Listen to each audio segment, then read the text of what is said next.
President Trump is publicly pressuring Attorney General Pam Bondi to prosecute his political enemies. He's calling for charges against Democratic Senator Adam Schiff, former FBI Director James Comey, and New York Attorney General Letitia James. Now some of the president's own supporters say his administration is going too far and threatening free speech. ABC News legal contributor and constitutional law professor at Hofstra, James Sample, has more on that. So, James, what legal rights and boundaries does the president have when it comes to prosecuting political enemies? Diane, the president has an extraordinary megaphone. The president is the president of the United States, and that is an extraordinary power, and it comes with it the ability to influence a whole lot of things. What it does not come with, at least historically, but we are seeing this norm changed in a dramatic fashion, is the power to use the Department of Justice as his own personal retribution litigation arm. And the over the weekend, this Saturday reference that you mentioned, Dear Pam, in a Truth Social post. I mean, he has the ability to contact the Attorney General of the United States directly without doing it via social media. It was clearly intended to send a message, not just to Pam Bondi, the recipient of the message, but to all individuals in the Department of Justice and all individuals who are potentially facing the wrath of a Department of Justice that wants to carry out his business. He said, we want to bring these cases. He says, we're running out of time to bring these cases against these parties who he says are guilty. That is not the role of the president, and that's not within, historically speaking, the power of the presidency to do. Now, if the DOJ moves forward with one of these cases, what happens next?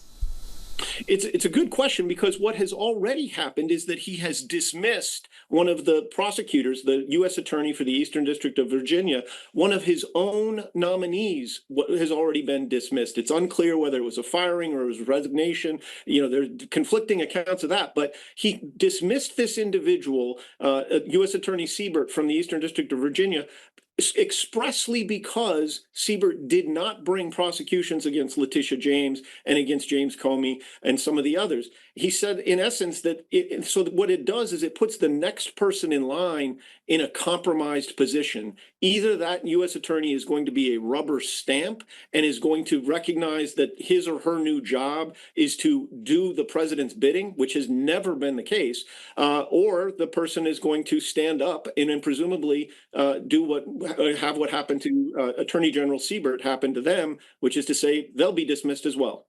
You say both Republican and Democratic presidents have used their executive power to push their own agenda, and you cite the IRS targeting the Tea Party groups and President Biden pressuring social media companies to regulate COVID information. So is this just more of the same?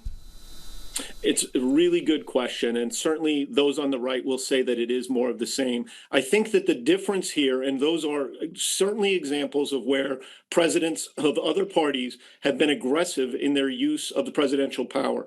The difference here, though, is not just one of degree, but one of kind. This is really turning the Department of Justice into a kind of two-track system where if you are in the president's good favor, you're not going to be prosecuted. You might even be protected from prosecution. We're seeing that with his border czar, Tom Homan. On the other hand, if you are in the president's sights, you are going to be vulnerable to a retribution campaign, a kind of revenge tour presidency.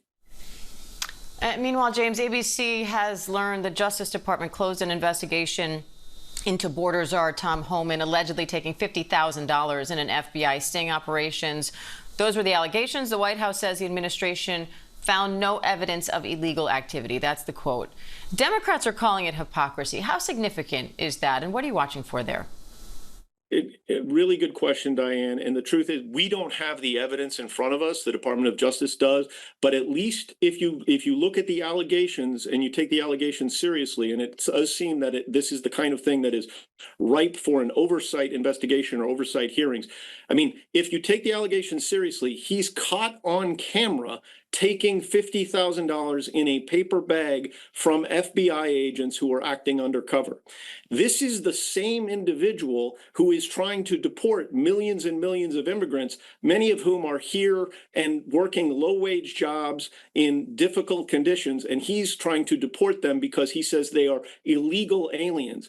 If Tom Homan is engaged in $50,000 worth of bribery, in essence, selling access to the government, and the Department of Justice then turns around and shuts down that investigation, That's the kind of thing that does speak to a two-track system of justice that is anything but just.